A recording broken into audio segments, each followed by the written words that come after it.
Hello everyone, film and art with মি-তে সবাইকে স্বাগতম। আজকের পর্বে একটি ফিল্ম নিয়ে আলাপ করব, যে ফিল্মের মূল ক্যারেক্টার খুবই পরিচিত এবং তার বিখ্যাত কিছু ছবির নাম বললে হয়তো আপনারা চিনে ফেলবেন, তাও আমি নামটা বলি। রবিনহুডের সেই গরিবের বন্ধু, রবিনহুড বা গ্লাডিয়েটরের ম্যাক্সিমাস, কৃষক থেকে একজন জেনারেল থেকে একজন বন্দী থেকে দাস থেকে কলিসিয়ামে একজন গ্লাডিয়েটর হিসেবে জনগণের সবচেয়ে প্রিয় মানুষ হয়ে ওঠা সেই ম্যাক্সিমাস আমাদের প্রিয় সবারই রাসেল ক্রু। হ্যাঁ, রাসেল ক্রুর একটি অসাধারণ এই সিনেমাটি তার অভিনয়ের জন্য আমার দৃষ্টিতে। ছবিটার নামটা হচ্ছে স্লিপিং ডগস। ছবিটা নিয়ে আজকে আমরা আলাপ করব। প্রথমেই গল্পের প্লট সম্পর্কে বলি। সেটা হচ্ছে যে একজন ডিটেকটিভ, সে ঘটনাক্রমে স্মৃতিশক্তি হারায় ফেলে এবং তার চিকিৎসা অবস্থায় তাকে আবার তারই শেষ ইনভেস্টিগেট করা কেসটি তাকে দেয়া হয় আসল রহস্যটি বের করার জন্য। এমনই প্লটের উপর গল্পটি করা। সেই জায়গা থেকে আমরা এখানে মূল চরিত্র হিসেবে রাসেল ক্রুকে পাই। স্লিপিং ডগস ছবিটির প্রথমেই যেটা দেখানো হয় একটি ঘর, একটা বাড়ি। সে বাড়িতে দেয়ালের বিভিন্ন জায়গায় কস্টেপে বিভিন্ন রকম কথা লেখা, যেমন লেখা ইউ আর রয় ফ্রিম্যান, বা কোথাও লেখা এটা ফ্রিজ, এটা খাবার রাখার জন্য। পুরো বাড়ি জোড়াই কস্টেপের উপর মার্ক করা। এর বিশেষ কারণ হচ্ছে রয় ফ্রিম্যান একাই থাকে এই বাসাতে। বেশ কিছুদিন আগে তার একটি মারাত্মক রকম তার অ্যাক্সিডেন্ট হয়, যে অ্যাক্সিডেন্টের কারণে সে কোমা লেভেলে চলে যায় এবং তার ব্রেনে একটা কঠিন সার্জারি হয়, খুবই সেন্সিটিভ একটা সার্জারি হয়। সেই সার্জারিতে সার্জন যারা নতুন পদ্ধতিতে তার ব্রেনে একটা পালসার সেট করে দেয়, যাতে তার ব্রেন তার পুরনো স্মৃতিতে ফিরতে পারে। এরকম একটা সম্ভাবনা জায়গা থেকে নতুন এক চিকিৎসা পদ্ধতির উপর ভিত্তি করে এই চিকিৎসা তার উপর প্রয়োগ করা হয়। সেই পদ্ধতিতে তাকে ডাক্তার বেশ কিছু ইনস্ট্রাকশন দেয় ওষুধের পাশাপাশি। সেটা হচ্ছে তার ব্রেনকে সবসময় বিজি রাখা।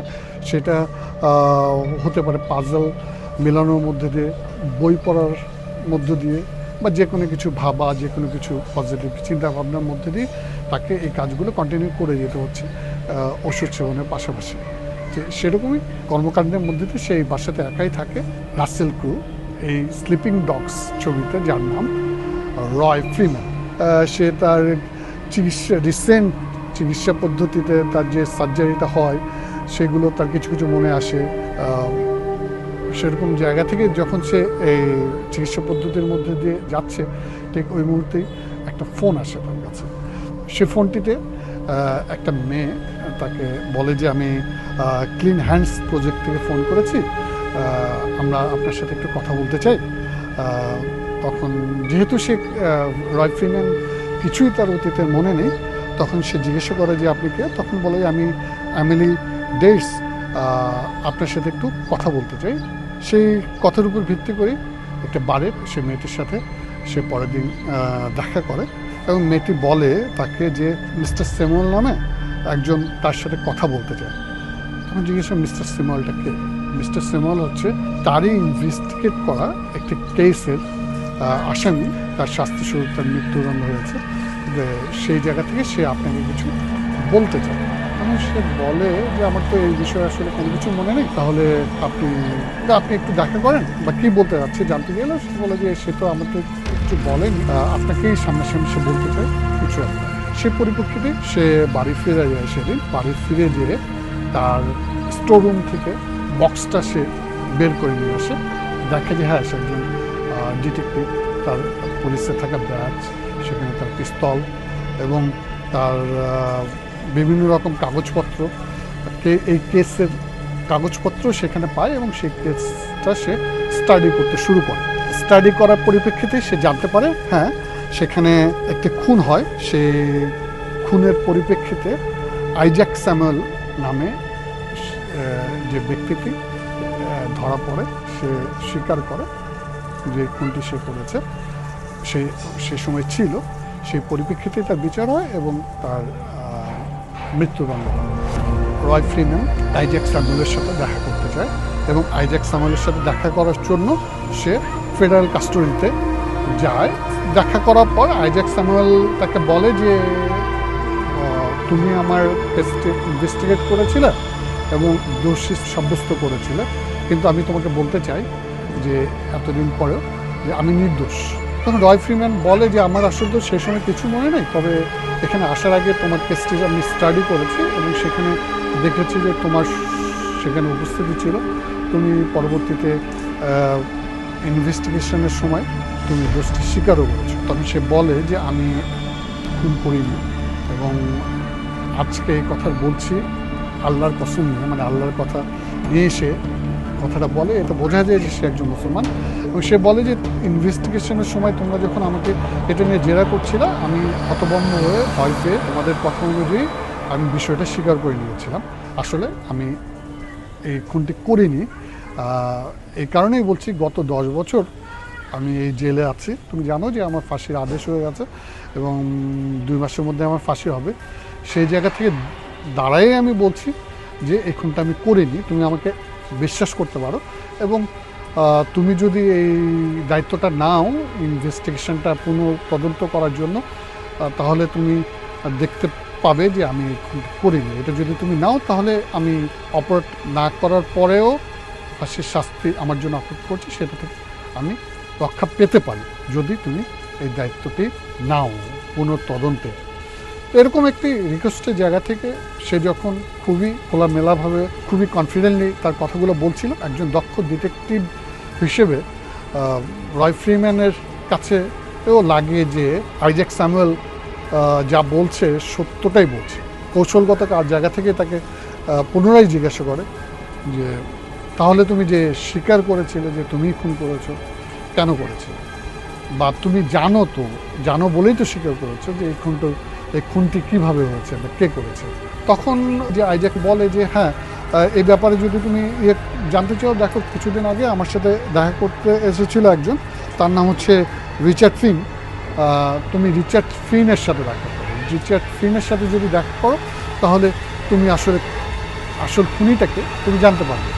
এবং তার একটি লেখা বই আছে যে এই খুনের উপর ভিত্তি করে সেই বইটি লেখে, এবং সেই বইটি তুমি পড়লেও জানতে পারবে যে খুনটি কে করেছে। ফলে এই বিষয়টা আমি বলতে পারছি না, বরঞ্চ তুমি রিচার্ড ফিনের সাথে দেখা করো, রিচার্ড ফিন তোমাকে বলতে পারবে এই খুনটি, প্রফেসরের খুনটি কে করেছে।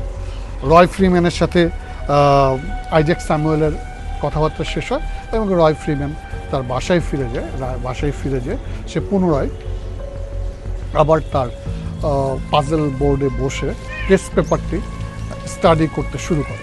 তো স্টাডি করতে যেয়ে সে দেখে যে হ্যাঁ, সেখানে রিচার্ড ফিন নামে একজন ব্যক্তি আছে, এবং সেই রিচার্ড ফিন সেখানে ছিল, এবং সেই প্রফেসরের সাথে যে মারা গেছে তার সাথে সেই জায়গাতে রিচার্ড ফিনের উপস্থিতি ছিল।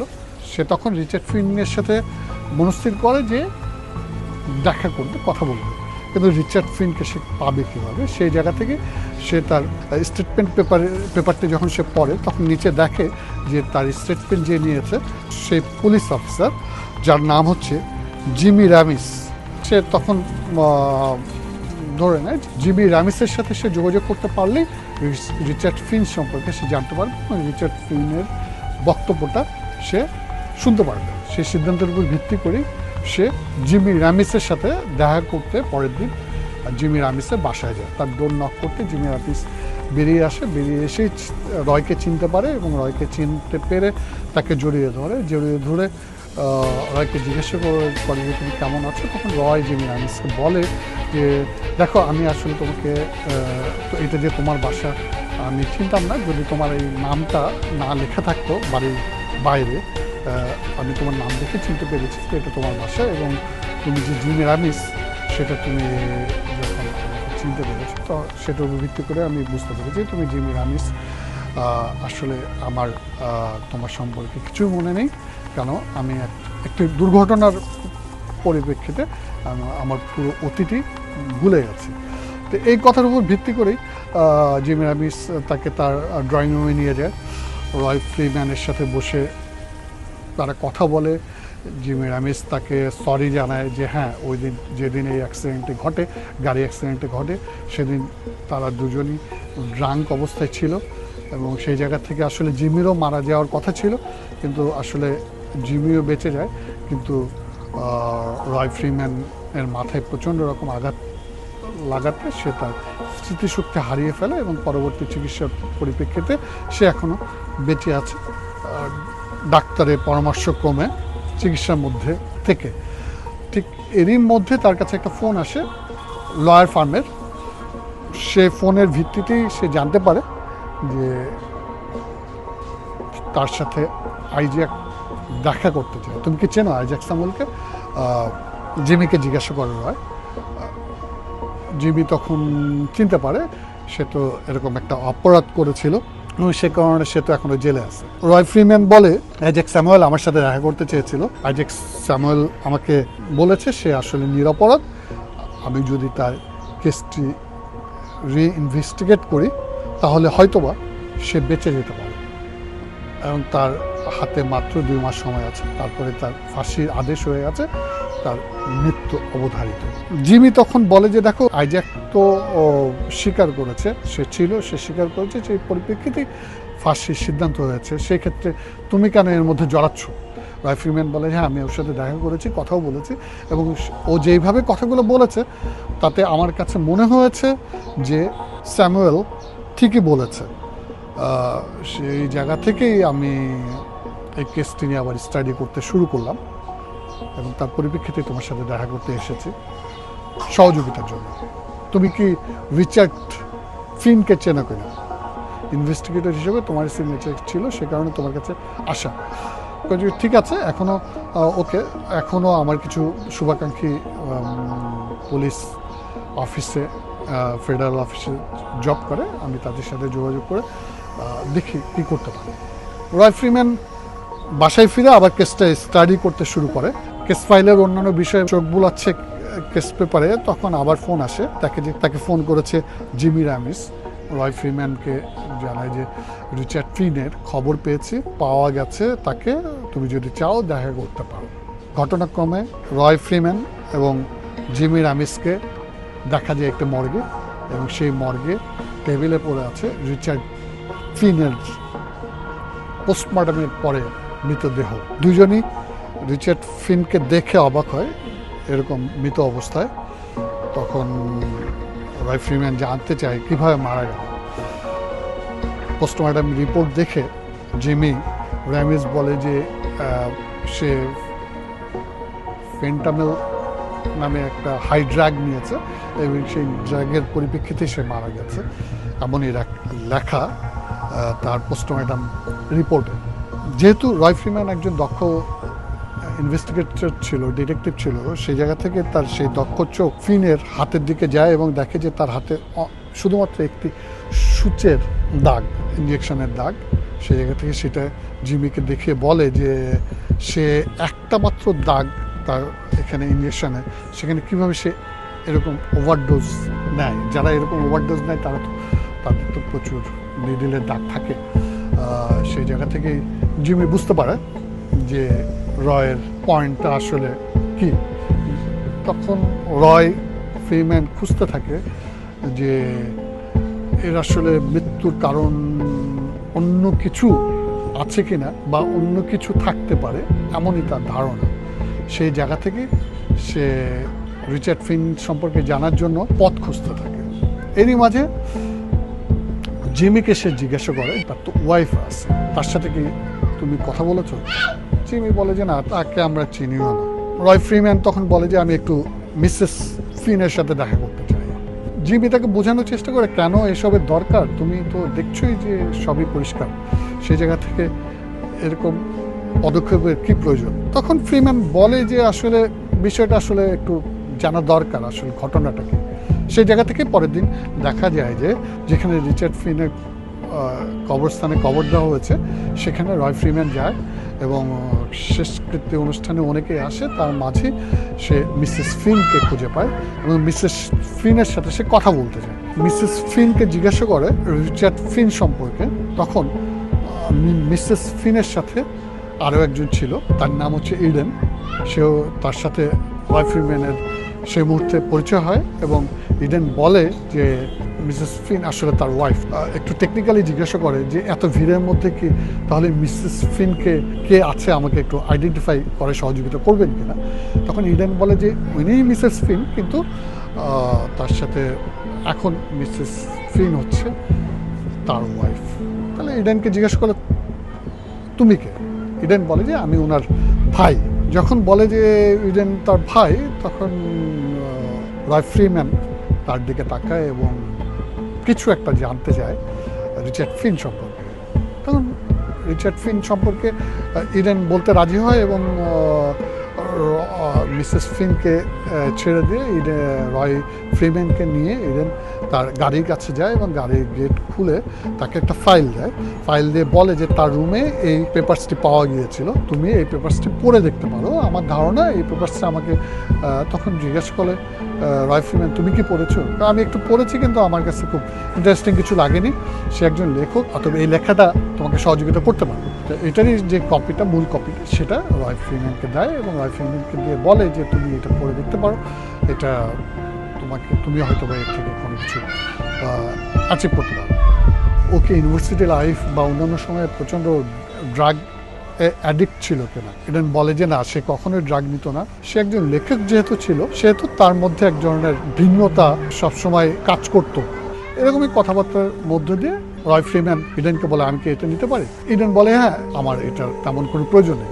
রয় ফ্রিম্যান এটাকে নিয়ে যেয়ে তার এই রিচার্ড ফিনের গল্পটি পড়তে শুরু করে। বাসায় ফিরে রয় ফ্রিম্যান খাম থেকে যে পেপারসটি বের করে, তার উপর লেখা আছে দি বুক অফ মেমোরিজ। এটি আসলে রিচার্ড ফিন একটি খুনের উপর ভিত্তি করে এই গল্পটি লেখে।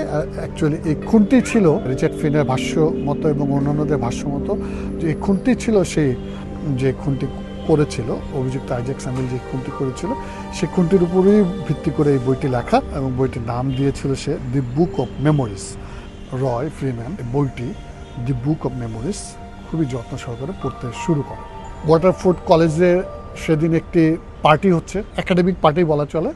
MFA ফেলোদের অনারে এই পার্টিটি দেওয়া হয়েছে। সেখানে সেই কলেজের সিনিয়র এবং উচ্চ শিক্ষার্থীরা এবং প্রফেসররা সবাই ইনভাইটেড ছিল। সেখানে রিচার্ড ফিন যায় এবং রিচার্ড ফিন আমন্ত্রিত অতিথি হিসেবে সেই পার্টিতে যোগ দেয়। এবং পার্টিতে যোগ দিয়ে প্রথমে তার দৃষ্টি একজন নারীর দিকে যায়, যে নারীর নাম হচ্ছে লরা ব্যানেস।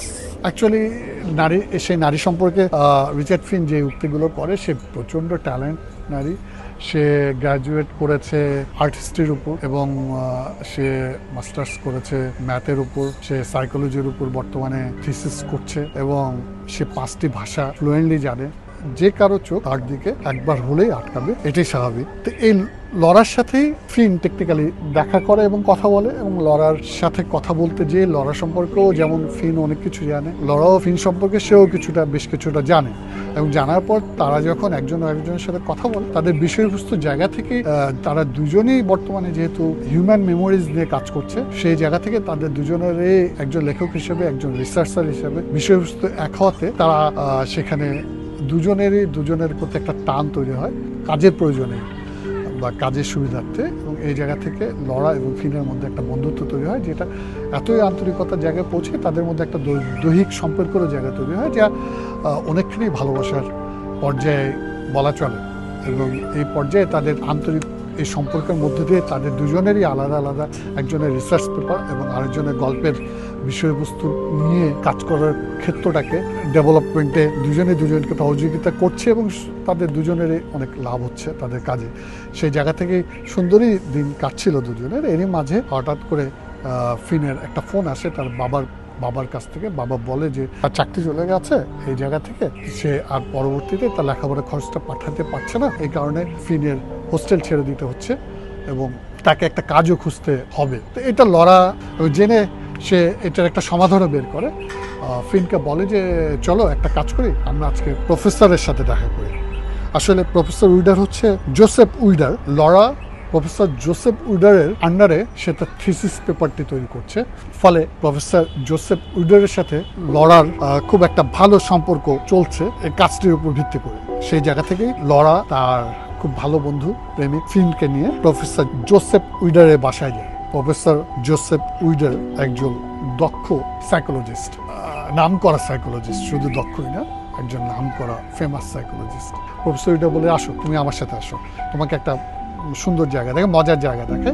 তো ওকে নিয়ে যায় হচ্ছে ওর জোসেফ উইডারের রিডিং রুমে, ফিনকে নিয়ে যায়। এবং রিচার্ড ফিনকে নিয়ে যখন রিডিং রুমে যায়, রিচার্ড ফিন তার রিডিং রুমের বইগুলো দেখে এত রিচ তার লাইব্রেরি যে সে দেখে আসলে সত্যি মুগ্ধ হয়ে যায় রিচার্ড ফিন। সেই সময় জোসেফ উইডার বলে যে আমি জানি তোমার এই সময় হঠাৎ করে একটা বিপদ এসেছে, আমাকে লরা বলেছে তোমার একটা জব দরকার, সেই জায়গা থেকেই আমি তোমাকে তোমার বাবা যে সহযোগিতাটা করছিল আমি সেই সহযোগিতা তোমাকে করতে চাই।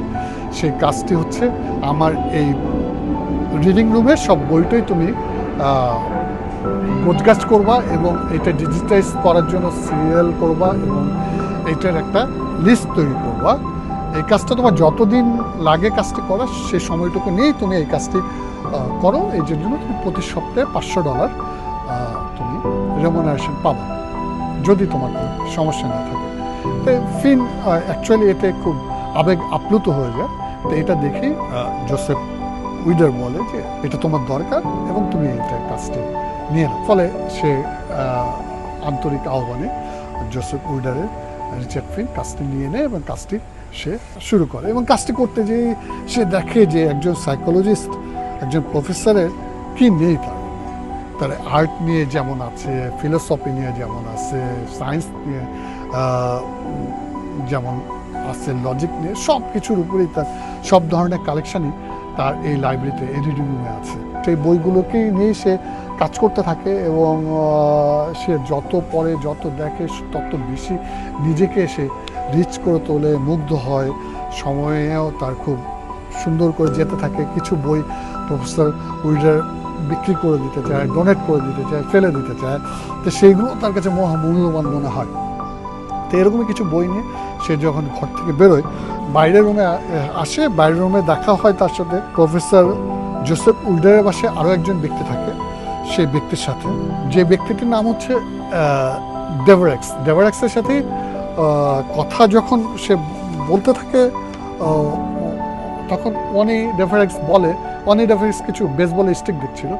তো অনি ডেভারেক্স ওকে বলছে যে এই বেসবলের স্টিকগুলো খুবই দামি এবং পারিবারিক সংগ্রহ, আমার যে ধারণা। তখন ফিন অনেক ডেভারেক্সকে বলে যে দেখো এইগুলো বইও সে আর রাখতে চায় না, কত মূল্যবান বই। ডেভারেক্স তখন বলে ফিনকে যে হ্যাঁ স্যার এমনই। ঠিক সেই মুহূর্তেই ফিন দেখে বাড়ির বারান্দায় প্রফেসর জোসেফ উইডার এবং লরা একই টেবিলে চা খাচ্ছে, হাসছে, কথা বলছে এবং তারা হাসাহাসি করছে খুব আন্তরিক ভঙ্গিতে। সেই সময় তার একটু খারাপই লাগে ফিনের, মানে যেহেতু লরা আর ফিন একসাথে থাকতো, হঠাৎ করে সে যখন ভাবছে যে বিষয়টা আসলে কি করা যায়, লরার সাথে এটা নিয়ে কীভাবে করা যায়, তখনই লরা ওকে ফোন করে বলে যে আমি একটু ব্যস্ত আছি, এই জন্য আজকে রাত্রে আসতে পারবো না, তুমি একাই সব কিছু ম্যানেজ করে নিও।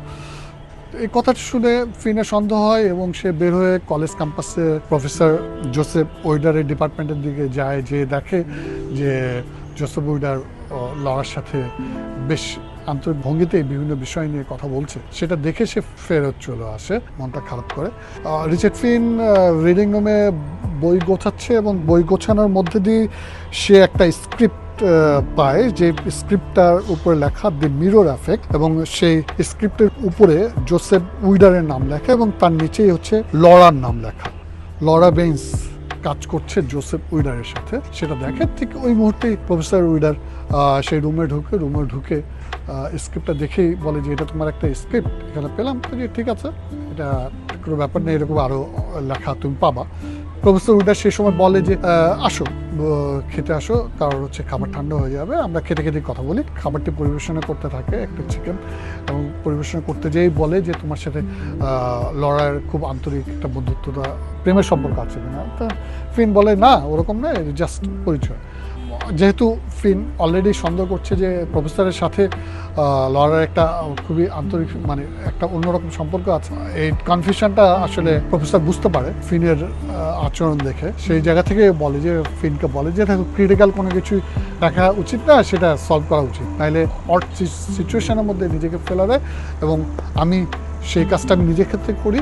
আশা করি পরবর্তীতে তোমার সাথে যখন দেখা হবে তার আগে তুমিও এই বিষয়টা সলভ করে নিবা। ফিন বাসা থেকে বেরিয়ে পড়ে এবং ফিন একরকম সিদ্ধান্তই নিয়ে ফেলে যে সে বাসায় যেয়ে লরাকে বলবে যে না তোমার আর আমার সাথে আর আজকে থেকে সম্পর্ক কোনো কিছু নেই, তুমি আজকে থেকে আমরা দুজন আলাদা থাকবো এবং সকল ধরনের সম্পর্ক ছিন্ন করবো। ফিন যখন ফ্ল্যাটে পৌঁছায় দেখে যে লরা নেই, অলরেডি লরা চলে গেছে, তখন ও বুঝতে পারে যে না ঠিকই হয়েছে, লরা যেহেতু আগে চলে গেছে জিনিসটা যা হলো ভালোই হলো। এই পর্যায়ে যে পরের দিন সকালেই ফিন দেখে যে প্রফেসর জোসেফ মারা গেছে তার রুমেই এবং খুব ব্রুটালি তাকে কে যেন মেরে ফেলেছে। এই পর্যায়ে এসে একটা মজার কথা বলি, সেটা হচ্ছে যে এই ছবিটার যে আবহাওয়া সঙ্গীত, ব্যাকগ্রাউন্ড মিউজিক, সে তা পুরোটাই তৈরি করা হচ্ছে মূল যে চরিত্র আমাদের রয় ফ্রিম্যান তার মানসিক অবস্থার উপর।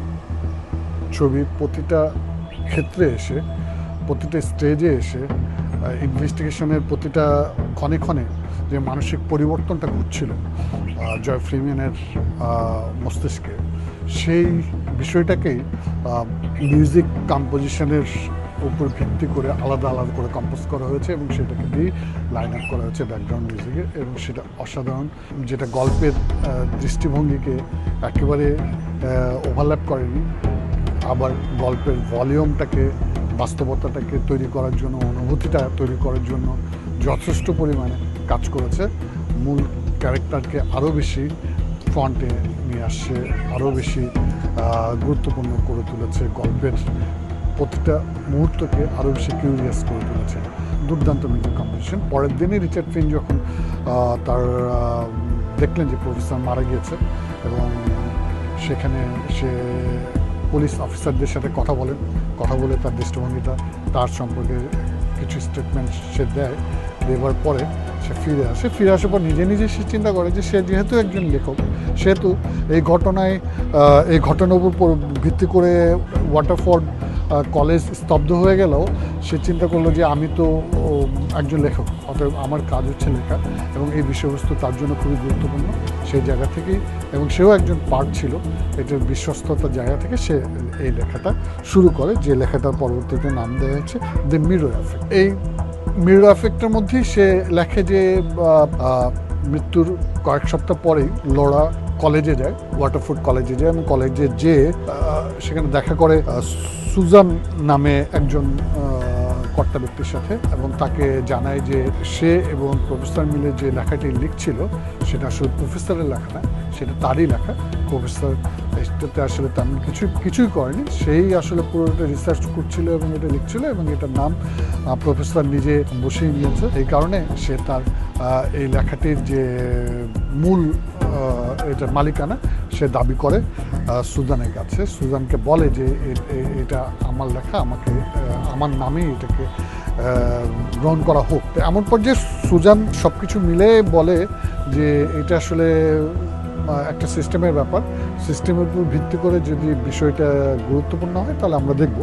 এই বলার পরে সে লরা সুজান ওখান থেকে প্রস্থান করে। এই পুরো বিষয়টি দ্য মিরর এফেক্ট বইটি পড়ার পরে রয় ফ্রিম্যান সিদ্ধান্ত নেয় যে সে এখন লরা বেইন্সের সাথে দেখা করবে এবং জানতে চাইবে বিষয়টা আসলে কি ঘটেছিল। এই জায়গা থেকে সে সিদ্ধান্ত নেয় এবং লরাকে খোঁজার চিন্তা ভাবনা করে, কিন্তু লরাকে পাবে কিভাবে, এই জায়গাটা খুবই গুরুত্বপূর্ণ। কারণ লরা এই মৃত্যুর পরে লরা সব জায়গা থেকেই নিজেকে গুটিয়ে ফেলে, তার নাম, তার কলেজ, তার কোনো কিছু, কোথাও কোনো আইডেন্টিটি লরা পাওয়া যায় না পাওয়া যাওয়ার কারণে, যেহেতু রয় খুবই দক্ষ একজন ডিটেকটিভ ছিলেন, সেই দক্ষতার জায়গা থেকেই সে অনেক চিন্তাভাবনা করে ভাবতে থাকে কিভাবে লরাকে খুঁজে, এবং এই জায়গা থেকেই সে জিমি রিমেসের সাথে দেখা করে, বিষয়টা নিয়ে জিমি রিমেসের সাথে কথা বলে। জিমি রিমেস আবারও বলে যে এত ঘাটাঘাটি কি দরকার। তখন জিমিকে বলে যে আমি এই পর্যায়ে এসে ফিনের এক্স ওয়াইফের বক্তব্য জানতে চাই। এই কারণে জানতে চাই যে আমাদের টোটাল ইনভেস্টিগেশন ফিনের এক্স ওয়াইফের কোনো বক্তব্য আমি পাইনি, আর ফিনের এক্স ওয়াইফের বক্তব্য জানলে আমরা হয়তো বিশেষ কোনো ক্লু জায়গায় খুঁজে পাবো।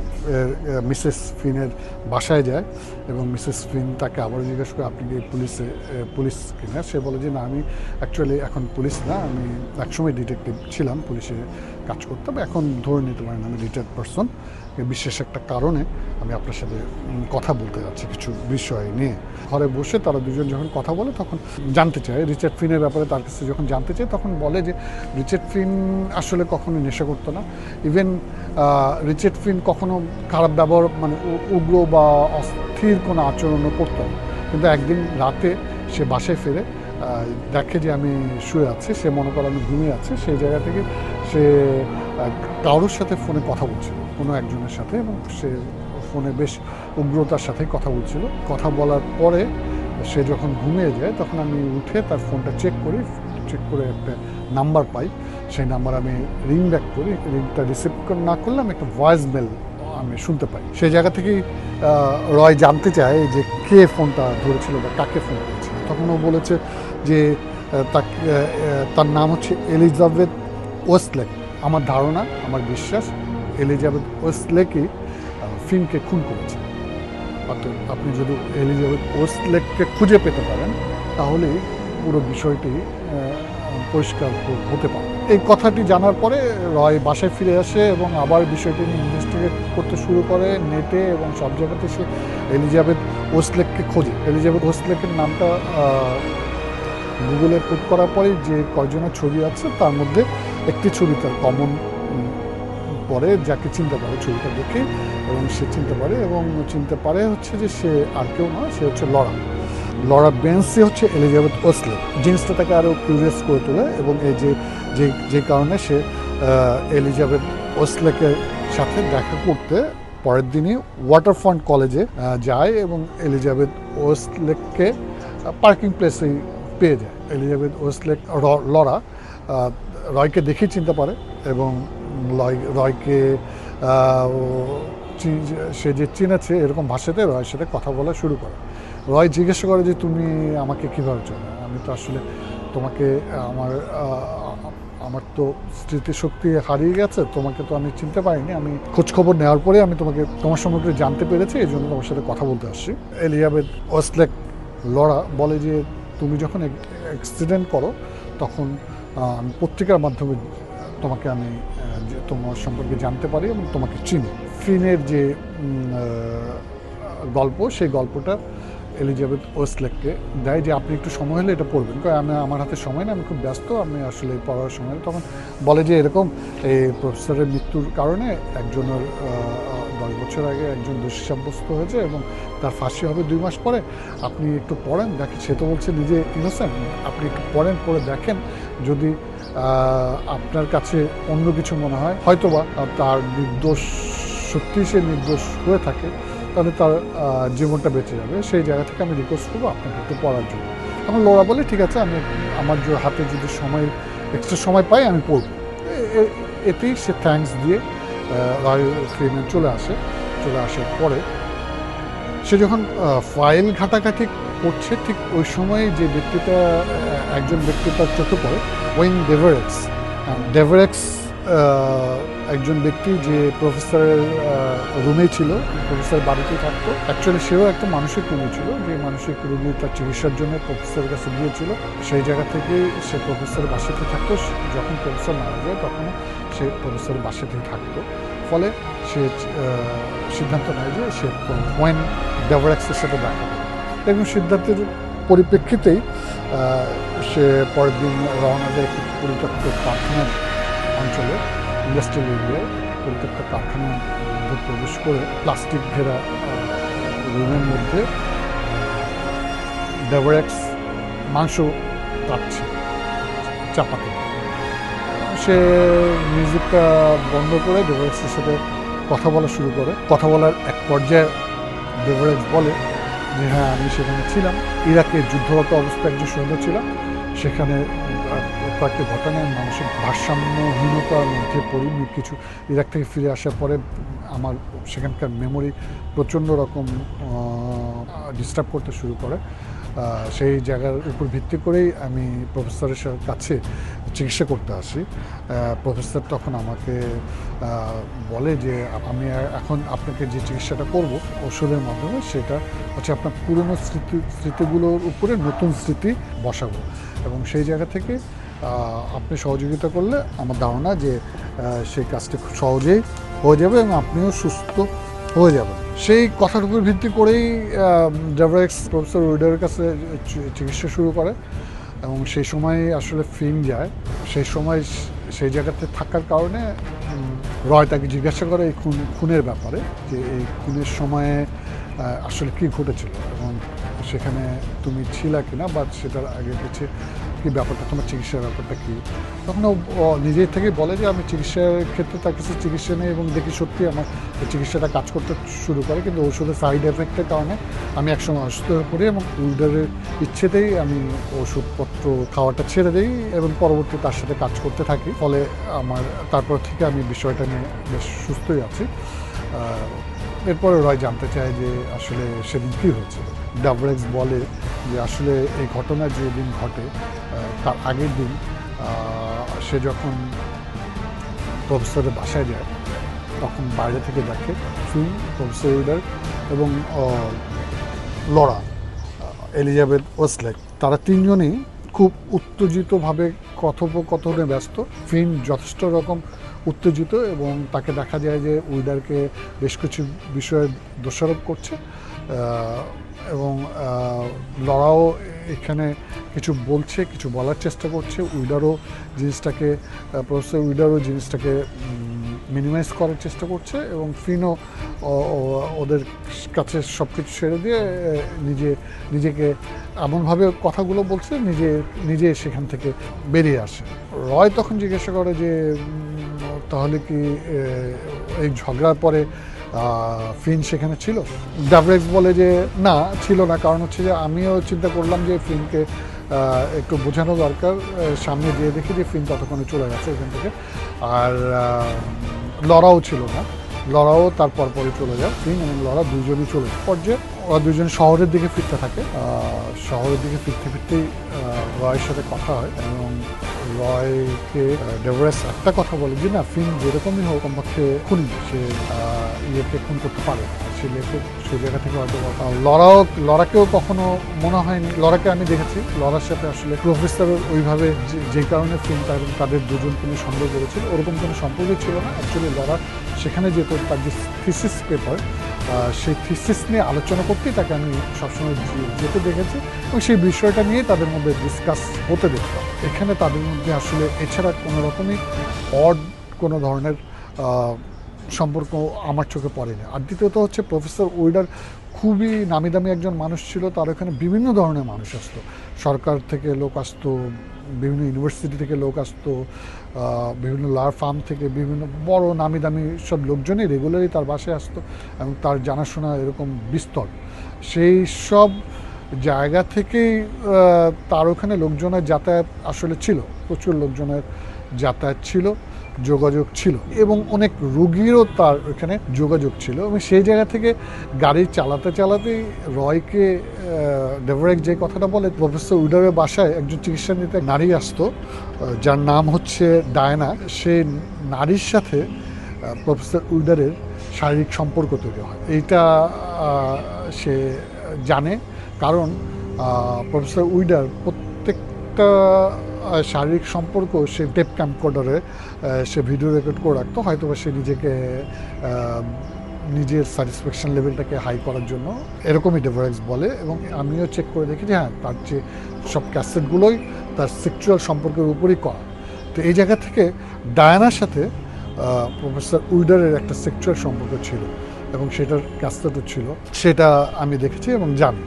হ্যাঁ, সেক্ষেত্রে এবং প্রফেসর উইডারের খুবই পছন্দের মেয়ে ছিল এই ডায়ানা। তখন ডেভরেক্স বলে যে ডায়ানা হচ্ছে এখানে এই বারের একজন বারটেন্ডার, আর আমি তাকে জানতাম এই কারণে যে প্রায়ই আমি সন্ধ্যার পরে সেই বারে আমি ড্রিঙ্কস করতে যেতাম। এই জায়গা থেকে আমি ডায়ানাকে চিনতাম। এই পর্যায়ের এই কথাগুলো আসলে রয় ফ্রিম্যান ডায়ানা ক্যারেক্টার সম্পর্কে তার কাছে আননোন বলে সে আসলে এই জিনিসটা নিয়ে আর বেশি দূর আর অ্যাডভান্স হয় না, না হওয়ার পরিপ্রেক্ষিতে যেটা ঘটে যে সে ডেভরেক্স রয়কে তার বাসার সামনে নামিয়ে দেয়। রয় তার ঘরে বসে ফাইল চেক করছে, রিচেক করছে এবং বোর্ডে সে নতুন করে আরেকটি নাম যোগ করলো, সেটা ডায়ানা লিয়েন্স এর নাম।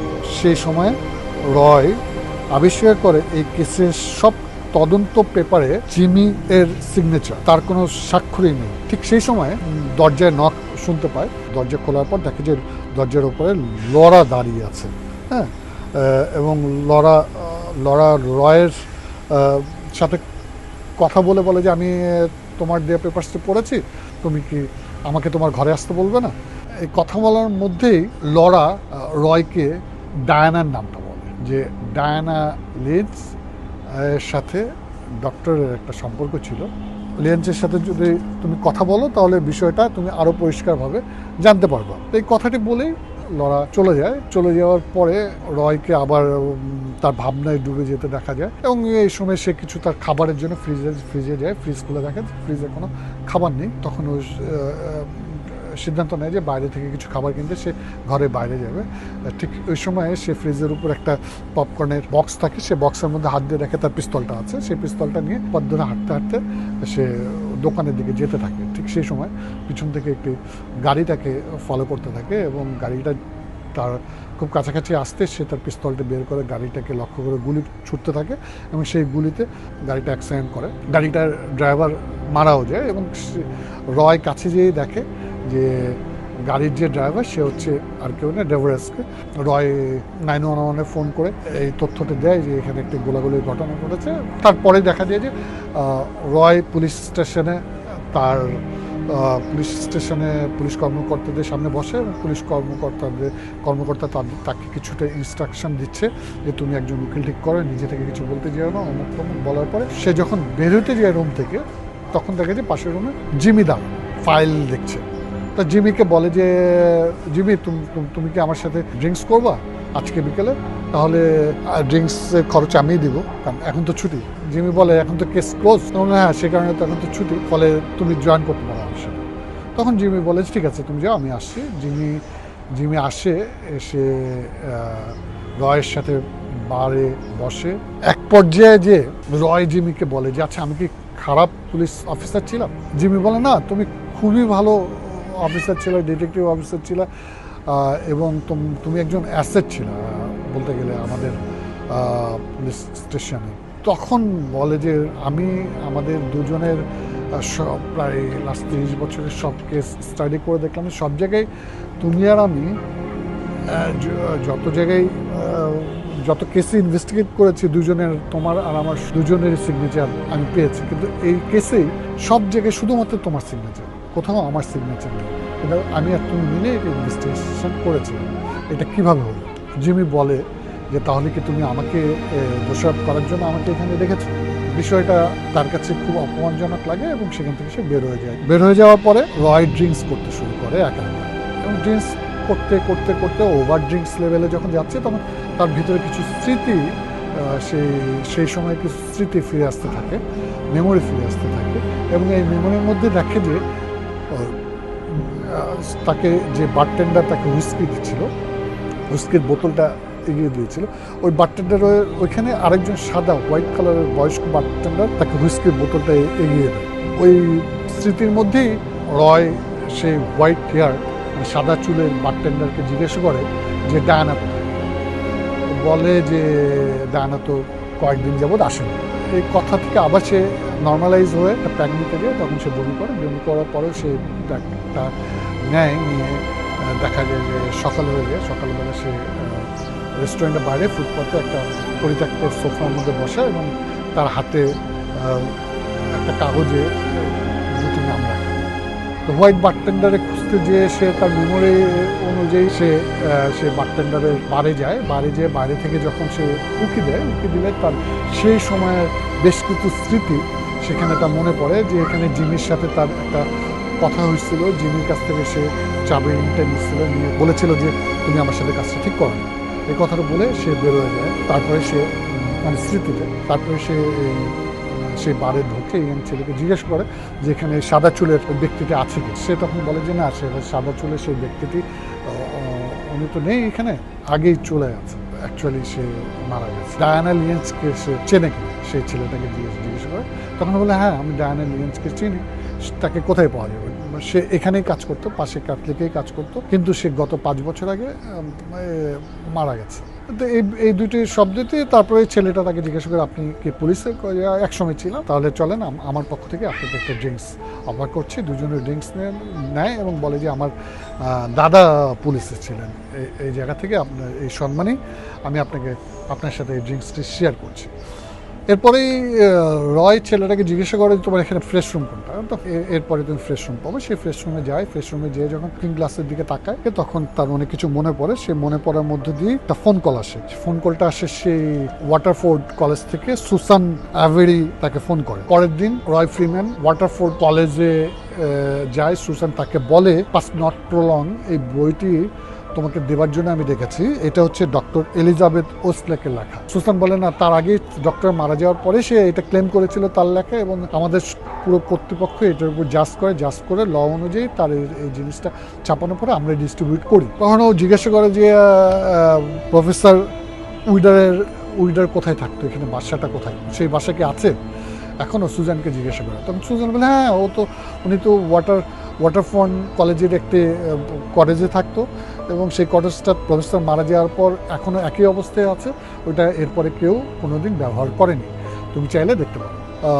ওইখান থেকে বেরিয়ে প্রফেসর উইডারের বাসায় যেয়ে উইডারের ঘরে ঢুকে উইডারের ঘর দেখতে থাকে, এবং তার কিছু মেমোরি এর মাঝে মনে পড়তে থাকে, এবং তার মেমোরি অনুযায়ী যে পথ দিয়ে হাতে সেই পথের মেমোরিগুলো খুব দ্রুতই মনে পড়তে থাকে। সেই স্টোররুমে যে দেখে যে বেসবল স্টিকের ওই রাখে এখন কোনো বেসবল নেই, তখন যেটা ছিল পাশেই একটা বেলচা রাখা আছে। বেলচাটা দেখে তার কিছু একটা মনে পড়ে। বেলচাটা সে নিয়ে টাচ করে দেখে এখানে বালু বা ময়লা আছে কিনা। বাড়ির পিছনে যে লনটার দিকে তাকায়, গ্রাস লনটা মাটির যে লনটার দিকে তাকানোর পরে সে ওইদিকে যাবার ঠিক মুহূর্তে স্টোররুম থেকে একটা স্টিলের হ্যাঙ্গার পায়। সেই হ্যাঙ্গারটা খুলে সেটাকে একটা লম্বা তারের মতো সেটার থেকে লম্বা করে সে মাটিতে খুঁচে দেখতে থাকে যে মাটির নিচে কিছু আসে না।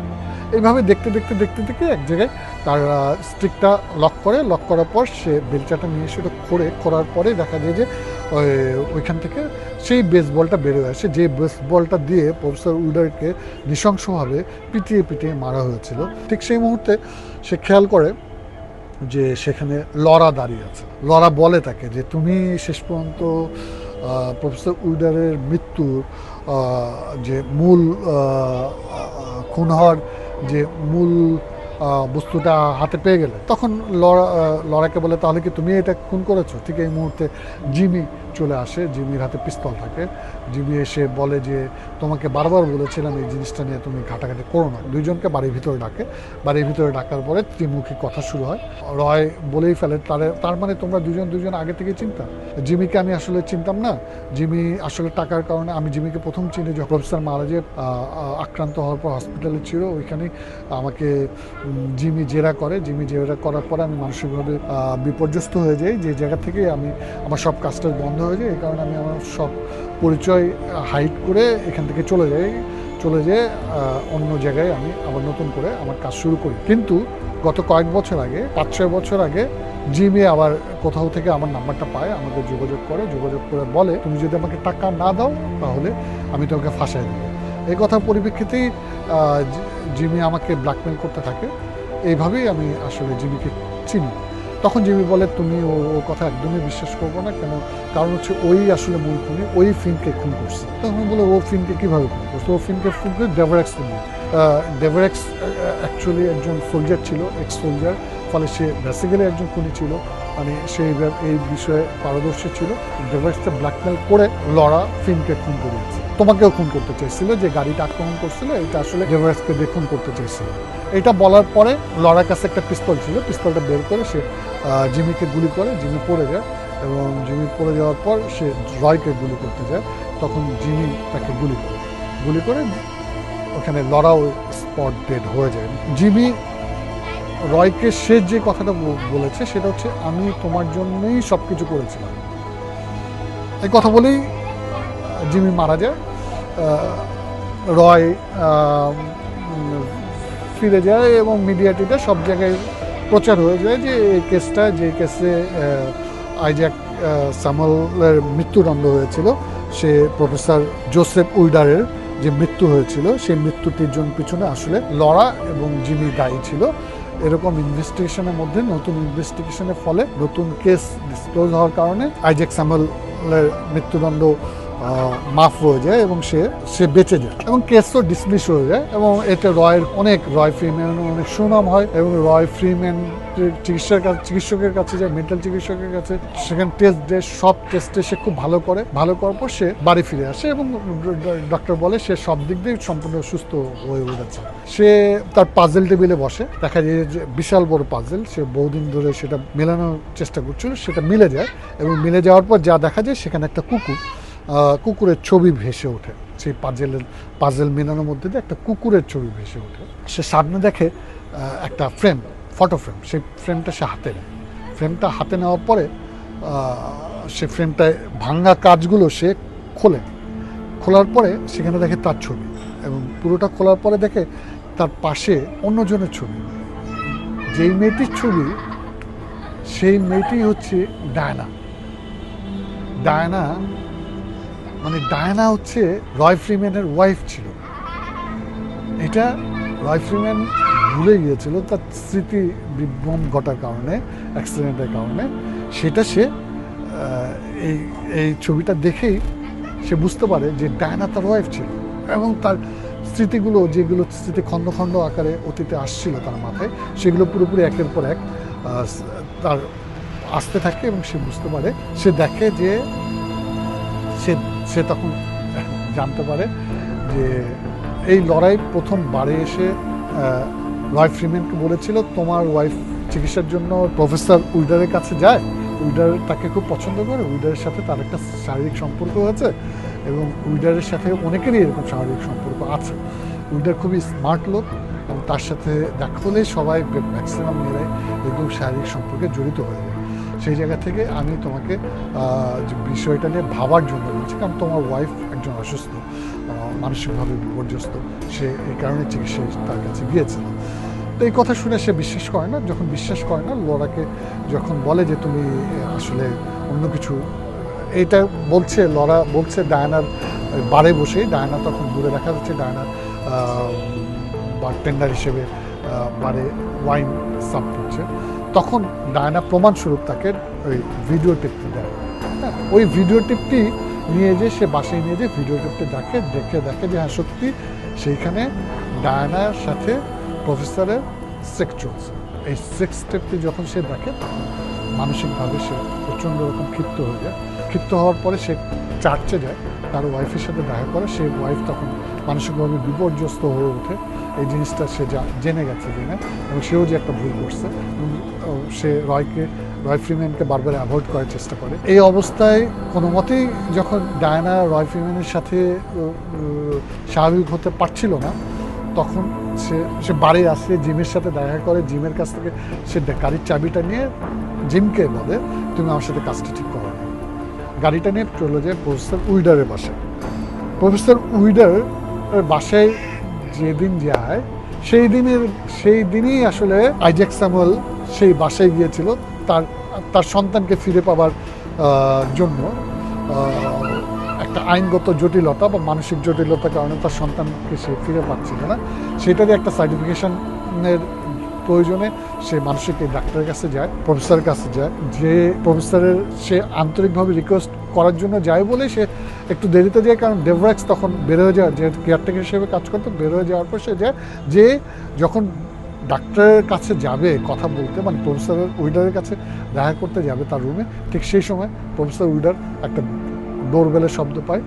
সে একটা মিউজিক ছেড়ে তার দরজা খুলেই সে হকচকিয়ে যায়, দেখে বলে যে সরি, এই কাজটা ঠিক হয়নি। বলতেই যে বেসবল কিছু একটা দিয়ে প্রফেসর মুখে শরীরে প্রচণ্ড রকম আঘাত করা হয়। প্রফেসর ফায়ার প্লেসের সামনে টেবিল ভেঙে পড়ে যায়। তারপরে পর্যায়ক্রমে পরে বারবার বাড়ি দিতে থাকে, বাড়ি দিয়ে তার মাথা থেতলে দেওয়া হয়। থেতলে দেওয়ার পর প্রফেসর গঙ্গাইতে থাকে, গঙ্গাইতে একসময় তার দেহটা নিস্তেজ হয়ে যায়। প্রফেসরকে যে প্রচণ্ড রকমভাবে মারছিল সে আর কেউ নয়, সে হচ্ছে রয় ফ্রিম্যান। রয় ফ্রিম্যানের আঘাতেই প্রফেসর উইডন মারা যায়। আর ঠিক তার পিছনে আসছিল বলে পিছনে দাঁড়িয়েছিল জিমি, যেহেতু জিমি তার কো-ওয়ার্কার ছিল, তার সঙ্গী ছিল পেশাগত জায়গা থেকে।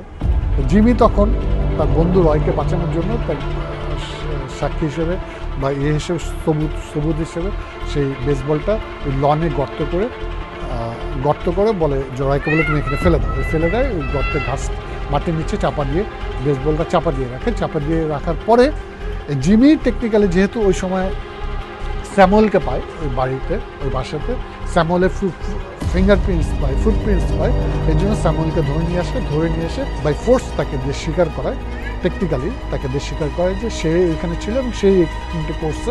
তার কিছুদিনের পরে জিমি এবং রয় প্রচুর পরিমাণে মদ খেয়ে গাড়ি ড্রাইভ করার সময় গাড়িটা অ্যাক্সিডেন্ট হয় এবং জিমি আহত হয়, কিন্তু রয় তার চেয়ে মারাত্মকভাবে আহত হওয়ার পরে তার ব্রেন সার্জারি হওয়ার পরে তার পুরোনো স্মৃতি সব হারিয়ে যাওয়ার পরে তার এই বিষয়গুলো সব ভুলে গিয়েছে। কিন্তু এখন সব স্মৃতি ফিরে আসার পরে সে সবই বুঝতে পারে যে এই খুনটা আসলে সে নিজেই করেছিল, জিমি আসলে তাকেই বাঁচাতে চাইছিল।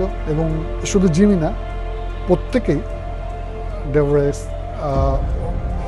জিমি এবং লরাও তাকেই বাঁচাতে চেয়েছিল। কারণেই বারবার জিমি রয়কে বলছিল যে এই বিষয়টা ছেড়ে দিতে, এই বিষয়টা নিয়ে কাজ না করতে।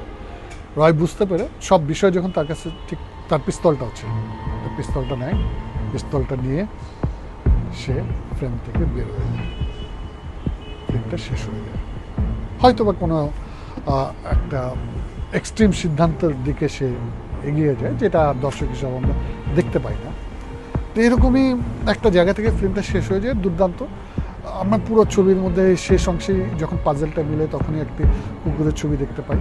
এবং এটা প্রথমে মাঝে আমি বলেছি যে এটার আবহাওয়া সঙ্গীত দুর্দান্ত। রয় ফ্রিম্যানের মানসিক অবস্থার প্রত্যেকটি স্টেজের সমন্বিত করে মিউজিক কম্পোজ করে এটা ব্যাকগ্রাউন্ড মিউজিক করা হয়েছে, যে জন্য দুর্দান্ত, এবং তার রেশিওটা খুব সুন্দর। এবং আরও মজার ব্যাপার যে এই ছবিতে কোনো রকম স্পেশাল এফেক্ট ইউজ করা হয়নি, এবং বেসিক যে সিনেমাটোগ্রাফির যে ল্যাঙ্গুয়েজ এবং সিনেমাটিক ল্যাঙ্গুয়েজের যে বেসিক গ্রামাটিক ফর্ম, সেই গ্রামাটিক ফর্মের উপর পুরো ছবিটি সাজানো। এবং সেই ছবিটি সাজানোর জন্য আমাদের যে রাসেল ক্রু, বিখ্যাত অভিনেতা, তার এই অভিনয় দক্ষতা, মানে সূক্ষ্ম পরিবেশনা, এটা উপভোগ করার মতো। রয় ফ্রিম্যান রাসেল ক্রুর অনেক ছবি থেকেও এই ছবিতে তার অভিনয়টা অনেক বেশি উপভোগ করতে পেরেছে। এই জন্য আমি আপনাদেরকেও বলবো, এটি গত মার্চের 22 তারিখে রিলিজ পেয়েছে। যে কোনো প্ল্যাটফর্মে পেলে এটা দেখবেন, ভালো লাগবে, অবশ্যই ভালো লাগবে। Thank you. আর আরেকটা বিষয়, সেটি হচ্ছে যে উইথ মি চ্যানেলের সাবস্ক্রাইব বাটনটি চাপ দেবেন আর আমাদের সাথে থাকবেন। Please push the subscribe button. Thank you.